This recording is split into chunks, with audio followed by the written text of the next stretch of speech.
at week 9, and we're going to look ahead to week 10. So for our look back at week 9, specifically today, right now we're going to look at Dallas at Atlanta and the debacle that was. So the main news here is Dak Prescott is hurt. We don't know for how long. I've heard some whispers of him being put on IR, but I haven't heard any finalization on that. CeeDee Lamb's injury seems to be hopefully more minor, more manageable. Something with his shoulder, but not like a torn something or even a sprained something last I heard. So that's positive. But there just aren't a whole lot of, the score looks close, but it's, once again, similar to last week, it didn't seem like it was really as close as the score implied. So I'm curious to hear what you've, the culmination of your thoughts after a few days of thinking about it. So have at it. Well, I mean, like you've already pointed out, like the real story there is Dak. There's the game as a whole. Atlanta's a good team, and so on one hand, it's like, man, it's another loss for Dallas, and we certainly don't need any more of those. But it is to a good team, and maybe there's some positive takeaway there. But I really don't think the game was as close as it looks. So Dak went out. Cooper Rush came in, and to give him props. One thing I do appreciate about Cooper is when he comes in, he just kind of goes for it, right? And I think he threw 25 attempts. He completed 12. You're getting thrown into a competitive, pretty difficult game already. They also had some running game going. It's always good to have Rico Dowdle back. But yeah, I mean, obviously it wasn't enough. I have no idea where we'll go from there. We'll get to that in a second. With Dak being out, I know that Jerry, maybe the most encouraging thing is that Jerry Jones was like, hey, Dak's, it's a significant injury. He's probably going to miss some time. We may even put him on IR. And the positive to that is that might be the only thing that Jerry has said this year that goes the way that he says it if they actually do it. So right now, since nothing else has gone the way that he's kind of put it, we were all in after all. Maybe that's a positive sign. Maybe he'll be right back. Maybe it's not that big a deal, but I doubt it. My guess is that, prior to this game, the question with Dallas has been, can we survive with a completely rebuilt team that has no running game? And is the defense significantly bolstered to help us survive? And I think the answer to that is fairly apparent that the answer is no. With Dak being out, we don't have a good backup that I think can win competitive games. So I think functionally, we're probably not going to make the playoffs this year either. So, I think that's how, as a Dallas Cowboy fan, I came out of that game. There were positives in there, but not enough to really take away. And look ahead to going to Philly, to playing Philly. And seeing Saquon Barkley and all that sort of stuff is going to be a real challenge. Atlanta played a good game. Kirk Cousins looked in control. Their running game was, solid. It wasn't blow you away, but it was solid. We would have benefited heavily from our defense having been another week probably healed up, and some of the players will probably get back hopefully next week. Now we're just going to trade out. We'll get defensive players back, impact people back, and lose them on offense.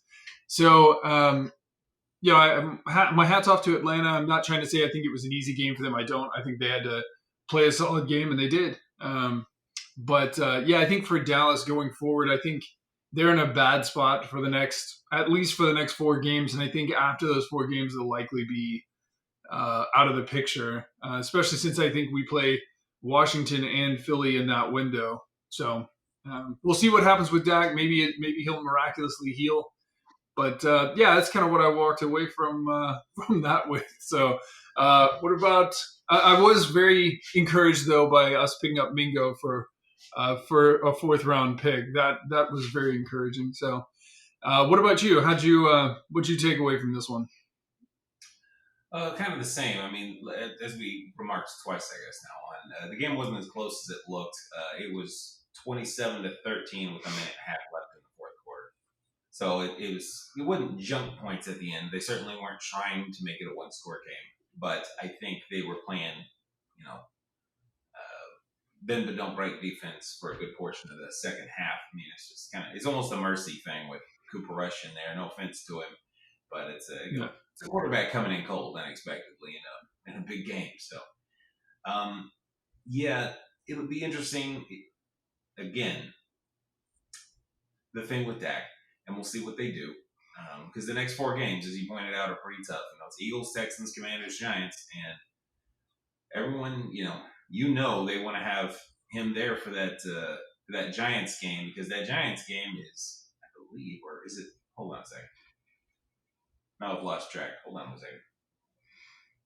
Yes, the Giants game, I believe, is the Thanksgiving game. So Jerry's going to want to have his best foot forward when the country's front and center and all that, and we'll see. Sure. Maybe they rest him. Maybe they just don't play him for the next few weeks, but keep the option, so that they don't have to keep him out for 4 games. Don't know. I don't know that putting him on IR just for a roster spot is really going to help you all that much. No. So we'll see what he decides to do. I kind of like the Mingo pickup as well. Some people have argued it's like, oh, that was an overspend. They should have only been a 5th. And I'm like, tragic. A 4th or a 5th. I don't know why people lose their mind so much over that. Probably because it's Dallas. But we'll see how that goes. And hopefully your defense can kind of step up, because as much as there are 2 really tough-looking games in there right now, the Eagles and the Commanders, the Texans are looking like they have a couple of vulnerabilities. Specifically, their offensive line looks like a problem for them. Well, maybe they get it straightened out, they sort it out, whatever. But your defense, if it can get healthy, if it can get Micah Parsons back, might be able to slow them down if they can keep Joe Mixon from, that kind of thing in the next 4 games. Because if you can get through the next 4 games, somehow 2-2, making you 5-7, you've at least got a shot closing out. If you can all get healthy at the same time, it's ifs and buts and all that stuff. But a lot of teams that go on a run at the end of the season kind of get healthy at the right time. So it's not unheard of. But we'll just have to see moving forward. But for this game, the run game really didn't go crazy on you, which was nice to see, because it had been. And y'all actually ran the ball relatively well. And that may just be in Atlanta not being particularly fearsome in that department, similar to yourself. Right. Or maybe it was a better commitment to it, particularly when Cooper Rush got in. I'm not really sure. So didn't commit to it too much because they threw the ball 50 times. And I don't ever really want to see Brian Anger throw the football again. Agreed. But we'll see. So, but as we said, looking into the Eagles next week will be interesting. Cooper Rush has surprised us all before, so once we really crack into that game here in a bit, that will be interesting. But for this game itself, I don't really have anything else. Again, I'm really glad CD's not too hurt. So anything else on this one? No, I'm with you on that. I think if CD had been similarly injured, needed any more attention to that shoulder, I think we'd have been in a really bad spot. Yeah, I'll be interested to see how we weather what is quite a storm from an injury front. There we go. We'll find out here this upcoming week.